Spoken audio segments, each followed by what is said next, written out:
3:30కి appear చేయించారండి. Allu Arjun side advocates 4 వరకు wait చేయమని చెప్పారు.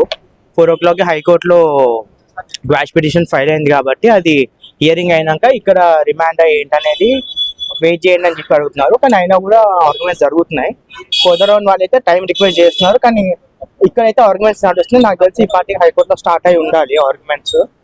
దాన్ని బేస్ చేసుకొని మరి ఇక్కడ ఇస్తారా లేకపోతే ఇక్కడ ఏమో వినేసి ఫైనల్ ఇస్తారా అనేది చూడాలి. ఫర్దర్ ఆన్ ఇలాంటి కేసులు అంటే తీర్పు ఎట్లా ఉండే ఛాన్స్ ఉంటుంది మీ ఆలోచన ప్రకారం? డెఫినెట్లీ ఇప్పుడు చూసుకున్నట్టయితే is a celebrity. So definitely ఆయన ఫ్యాన్స్ కోసం వచ్చి ఎంకరేజ్ చేయడము అని క్రోస్ ఆఫ్ మనీ ఇన్వాల్వ్ అయింది కాబట్టి ఫ్యాన్స్ ఎంకరేజ్ చేయాలని అనుకుంటారు. డెఫినెట్లీ ఏదైతే ఇన్సిడెంట్ అయిందో దట్ వాస్ నాట్ ఇంటెన్షనల్. అతను కూడా ఐడియా లేదు. బట్ అతను ప్రయర్ పర్మిషన్ తీసుకోవాల్సింది బట్ తీసుకోలేదు. దాని మీద మేజర్ ఆర్గ్యుమెంట్స్ జరుగుతున్నాయి. బేసికలీ ఏంటంటే ఒక ఇంటెన్షన్ కానీ నాలెడ్జ్ కానీ ఇట్లా అవుతుంది అనేది ఎవరు ఊహించారు. సో అవి మెయిన్ ఆర్గ్యుమెంట్స్ పుట్ ఫోర్త్ చేస్తారు అని చూసాను నేను కోర్టులో. అదే అవుతుంది. ఈ రోజు ఎట్లా మూవ్ అవుతున్నారు అనుకోవచ్చు? అల్లు అర్జున్ తరపు న్యాయవాదులు కావచ్చు, ఎట్లా మూవ్ అవుతున్నారు అంటే తీసుకొచ్చే ఛాన్స్ ఉంటుంది? అదే ఇప్పుడు డిపెండ్స్. హైకోర్టులో అయితే క్వాష్ పిటిషన్ మూవ్ చేశారు. అది 2:30కి మెన్షన్ చేశారు. అక్కడ మూవ్ చేస్తే 4 o'clock జడ్జి గారు పిఎస్ నుంచి ఫైల్ రాలేదని చెప్తే 4 o'clock హియరింగ్ పోస్ట్పోన్ చేశారు. మీన్వెల్ కానీ 3:20కే తీసుకురావడం జరిగింది.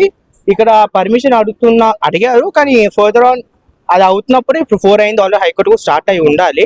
బట్ చూడాలి. గ్రీవెన్సెస్ అయితే that was not intentional by him. So ఎలా మూవ్ అవుతాను అనేది చాలా చోట్ల అంటే చాలా ఇష్యూస్ లో చూసాం. అంటే రిమాండ్ లకి తరలించే పరిస్థితి కనపడతా ఉంది. అంటే గతంలో కూడా చాలా ఇన్సిడెంట్ లో అట్లానే జరిగింది కదా. మరి క్వాష్ చేసింది కూడా దానికోసం. ఒకవేళ స్టే అనేది అక్కడ హైకోర్టులో వస్తే కనుక డెఫినెట్లీ ఇక్కడ ఏదైతే రిమాండ్ ఉందో అది క్యాన్సిల్ అవుతుంది కదా. సో దానికోసమే వాళ్ళు బెయిల్ అప్లికేషన్ కన్నా ముందు ఫార్వర్డ్ గా క్వాష్ పిటిషన్ వేయడం జరిగింది హైకోర్టులో. దాని మీద ప్రెస్ చేయడం జరుగుతుంది.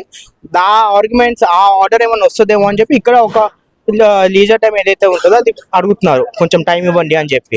ఇక్కడైతే రిమాండ్ తరలించే ప్రయత్నం కనపడతా ఉంది. డెఫినెట్లీ అందుకే వాళ్ళు పోలీసులకు డెఫినెట్లీ ఇన్ఫర్మేషన్ ఉంది 4 o'clock హైకోర్టులో హియరింగ్ ఉందని చెప్పి. సో ప్రయర్ గా దానికి ముందే ఇక్కడ ప్రొసీజర్స్ కంప్లీట్ చేయాలి కాబట్టి 3:20కే తీసుకురావడం జరిగింది. బేసిక్ అంటే పోలీసులు ఆల్రెడీ ఫిక్స్ అయినట్టుగా తెలుస్తుందా రిమాండ్ తీసుకోవాలని చెప్పడానికి ఉన్నది. వాళ్ళ జనరల్ ప్రొసీజర్ ఫాలో అవుతున్నారు.